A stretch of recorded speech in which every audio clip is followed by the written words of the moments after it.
Nearly one-third of the world's national flags contain a religious symbol. This isn't just trivia, it's a clue to how deeply faith has shaped our world. Religion has drawn borders, written laws, and forged national identities.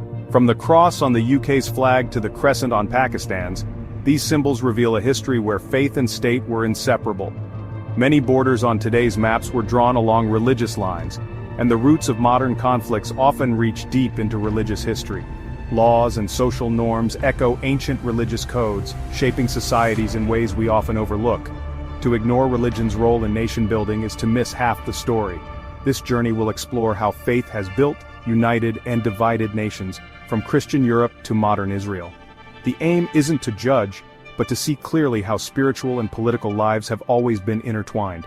By understanding this, we gain insight into both our past and present.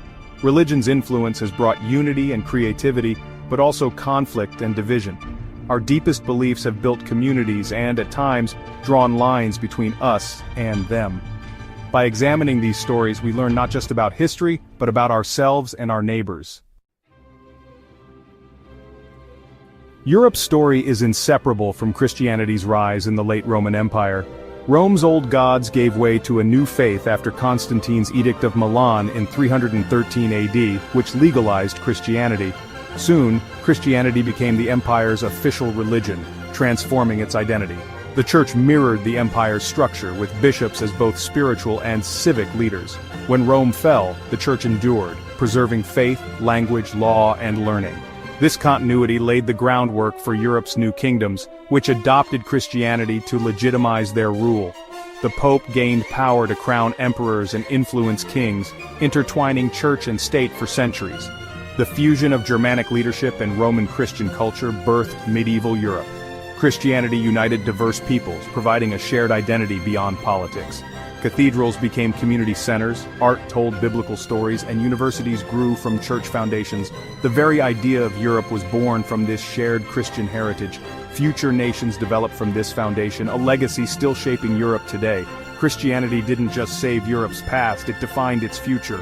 The continent's unity and divisions both trace back to this religious bedrock. In the 7th century, Islam emerged from Arabia and rapidly united a vast, diverse empire. Shared faith, not ethnicity, bound Arabs, Persians, Berbers, and others together. Islam provided a common language, law, and sense of purpose, sparking the Islamic Golden Age. Cities like Baghdad and Cordoba became centers of learning where Muslims, Christians, and Jews preserved and advanced ancient knowledge. This pursuit of knowledge was seen as a religious duty, and Islamic law created stability for trade and governance. Merchants could travel from Spain to Persia under familiar rules, fostering prosperity and cultural exchange. The Islamic Empire's unity was built on shared faith and intellectual collaboration, not just military power. This period shows how religion can create a framework for diverse peoples to build a common civilization. The legacy of the Islamic Golden Age is a testament to faith's power to unite and advance human knowledge. Religion here was a bridge, not a barrier. For centuries, Western Europe was united under one Christian church, until the Protestant Reformation shattered that unity. In 1517, Martin Luther's challenge to Catholic practices ignited a revolution, amplified by the printing press. What began as religious reform quickly became political upheaval, dividing Europe into Catholic and Protestant regions. Rulers chose sides, leading to decades of brutal conflict, including the devastating 30 Years' War. The Peace of Westphalia in 1648 marked a turning point. Rulers could now choose their state's religion, laying the groundwork for modern nation-states. The Reformation's legacy is complex, fueling violence and division but also strengthening national governments and promoting literacy. The idea of a unified Christendom was gone, replaced by competing national identities. Religious fault lines drawn then still echo today. The Reformation shows how shifts in belief can break old worlds and create new ones. Religion became a catalyst for both conflict and the birth of nations. Europe's map, and its future, was forever changed. Faith, once a unifier, now defined new boundaries. In 1947, British India was split into two nations, India and Pakistan, based almost entirely on religion. The partition, meant to solve religious tensions, triggered one of the largest and most violent migrations in history. Borders were hastily drawn, dividing villages and families overnight. 15 million people were uprooted, and violence erupted as Hindus, Muslims, and Sikhs fled in opposite directions. India became a secular state, but its identity remains tied to its Hindu majority. Pakistan was founded as an Islamic republic, its existence rooted in religion. This division has defined their relationship ever since, fueling wars and ongoing conflict over Kashmir. Partition shows how drawing borders by faith can turn neighbors into enemies. Centuries of shared society were undone in weeks. When religion becomes the main marker of national identity, the cost can be immense. The legacy of partition is a stark warning about the dangers of dividing by faith. The United States took a unique path, separating church and state to create a nation of religious freedom. Early colonists fled persecution, seeking a place to practice their faith, but often imposed their own strict beliefs. After independence, the founders faced a challenge: how to unite diverse denominations without favoring one. The First Amendment established religious liberty, banning a national church and protecting free exercise. This allowed America to become one of the world's most religiously diverse nations. Immigrants brought countless faiths, creating a vibrant religious marketplace. Religion shaped public life, not through state power, but through civil society and moral movements. Abolition and civil rights were fueled by religious conviction and organized in churches. America's model shows how faith can shape a nation from the ground up, not the top down. Here, religious freedom became a cornerstone of national identity.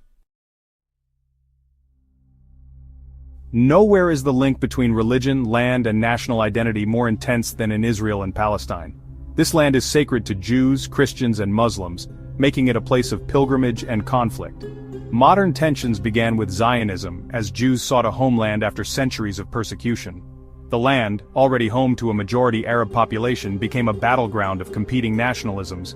Israel's creation in 1948 fulfilled a Jewish dream, but displaced hundreds of thousands of Palestinians. Both sides draw deep legitimacy from religious and historical narratives, especially over Jerusalem. Religion infuses the conflict with absolute significance, making compromise difficult. For many, giving up land means betraying faith. The Israeli-Palestinian conflict shows how sacred ground can turn political disputes into existential struggles. When national aspirations are tied to Holy Land, peace becomes elusive. The struggle here is as much about faith as it is about territory. Religion can unite a nation against oppression, as seen in Poland's 20th century struggle. Under communist rule, the state tried to suppress Catholicism, but faith became the core of Polish identity. The church preserved culture and offered sanctuary from state control. The election of Pope John Paul II inspired hope and unity, sparking the Solidarity movement. Led by Lech Walesa, Solidarity began as a trade union but grew into a national movement for freedom. Catholic symbols and values infused the struggle, providing moral courage and unity. The movement helped end communist rule and restore democracy in 1989. In Poland, faith was the shield of the people, not a tool of the state. Catholicism gave Poles the strength to survive oppression and reclaim sovereignty. This is faith as a force for liberation and national renewal. Across continents and centuries, religion and nation are inseparable threads in our shared history. Faith has built empires, drawn borders, and shaped the soul of nations, uniting and dividing, creating and destroying. From Europe's Christian roots to the Islamic Golden Age, from India's partition to Poland's solidarity, each story reveals a different pattern. The U.S. model of religious freedom shows yet another way faith shapes national identity. Understanding these histories is vital in our interconnected world. Religion remains a powerful force in global affairs, shaping values and politics. By learning how faith has shaped nations, we gain empathy and insight into our own world. The tapestry of history is rich and complex, with religion as one of its brightest threads. Look for the symbols, listen for the echoes, and see the deep roots behind today's headlines. The more we understand, the better we can build a peaceful, understanding future together.